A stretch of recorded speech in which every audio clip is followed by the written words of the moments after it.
Selamat malam, Bapak dan serta teman-teman semua. Saya di sini akan menjelaskan materi mekanika tanah 2 tentang distribusi tegangan dalam tanah. Sebelumnya perkenalkan, nama saya Brian Storus dengan NIM 2023-79073 dari Prodi Teknik Sipil. Pendahuluan, hitungan tegangan-tegangan yang terjadi di dalam tanah berguna untuk analisis tegangan-tegangan atau stress strain dan penurunan Strenzen. Sifat-sifat tegangan-regangan dan penurunan bergantung pada sifat tanah bila mengalami pembebanan dalam hitungan. Tegangan di dalam tanah, tanah dianggap bersifat elastis, homogen, dan isotropis, dan terdapat hubungan linier antara tegangan dan regangan. Regangan volumetrik pada material yang bersifat elastis dinyatakan oleh persamaan berikut, seperti di layar. Dan penjelasan tentang simbol-simbol ada di layar nomor 2.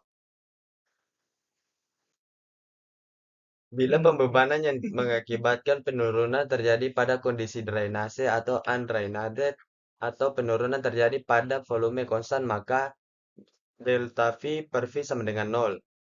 Dalam kondisi ini, angka Poisson U sama dengan 0,5, maka U lebih kecil 0,5. Jika pembebanan menyebabkan perubahan volume seperti contohnya penurunan akibat proses konsolidasi sehingga delta V per V lebih besar daripada 0, maka U lebih kecil daripada 0,5. Selanjutnya saya akan menjelaskan tentang teori Boussinesq. Yang pertama tentang beban titik. Analisis tegangan yang terjadi di dalam masa tanah akibat pengaruh beban titik di permukaan dapat dilakukan dengan menggunakan teori Boussinesq tahun 1885. Anggapan-anggapan yang dipakai pada teori Boussinesq adalah: 1. Tanah merupakan bahan yang bersifat elastis, homogen, dan isotropis, dan semi tak terhingga atau semi-infinity. Nomor 2, tanah tidak mempunyai berat. 3. Hubungan tegangan-regangan mengikuti hukum Hooke. 4. Distribusi tegangan akibat beban yang bekerja tidak tergantung pada jenis tanah.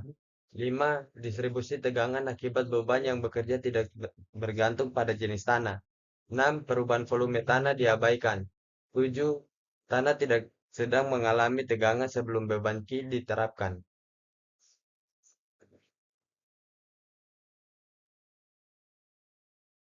Teori Boussinesq yang kedua adalah beban terbagi rata berbentuk lingkaran. Beban terbagi rata berbentuk lingkaran adalah distribusi beban yang tersebar secara merata di sepanjang suatu area berbentuk lingkaran. Konsep ini sering digunakan dalam analisis struktur, khususnya dalam perhitungan plat, fondasi, atau elemen lainnya yang mengalami tekanan seragam di seluruh permukaannya. Sekian materi yang saya jelaskan.